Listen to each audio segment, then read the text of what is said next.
Hi friends, তো কার্তিক পূজা রাতে গিয়েছিলাম মন্দিরে। তো মন্দিরে গিয়ে ওখানে আমরা কীর্তন করেছি, তো অনেক ভালো লেগেছে। তারপর ওই কার্তিক পূজা থেকে আমি অল্প ভিডিও বানিয়ে ঘরে চলে আসলাম। তো এটা আগের দিনের ভিডিও ছিল। তো দেখো, সকাল সকাল বাসন মাজছি। তো গরিব মানুষের বাসন মাজা আর কি দেখবে বলো, আমরা তো গরিব মানুষ, তাই আমাদের লাক্সারি কিচ্ছু নেই। তো খুব স্বাভাবিক জীবন কাটাই আমরা, আমাদের জীবনের মতো এরকম জীবন, মানে কি বলবো আর। কাজ করে খেতে হয়, কাজ না করে পেটে ভাত যায় না। তো ঘরের কাজ ছেড়ে তারপর আবার দোকানে চলে যাওয়া, কারণ দোকানে না গেলে তো আর হবে না, দোকানটাকেও সামলাতে হবে। তো হাজব্যান্ড ওয়াইফ দুজনেই।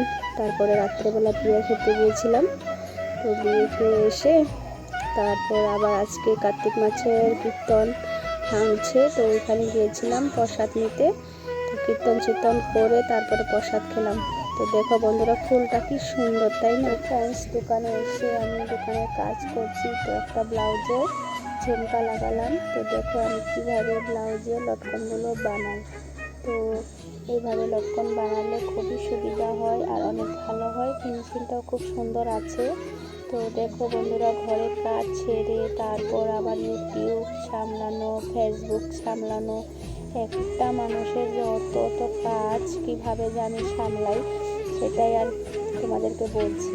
তো ঘরে দেখো সম্পূর্ণ কাজ ছেড়ে বাচ্চাদেরকে স্কুলে নিয়ে যাওয়া, তারপর দোকান সামলানো, সংসার সামলানো খুব কষ্ট হয়ে যায়, কারণ আমার শাশুড়ি মা ঘরে থাকে না, তো বরপাটাতে থাকে আর আমরা ডিমাকুসিতে থাকি।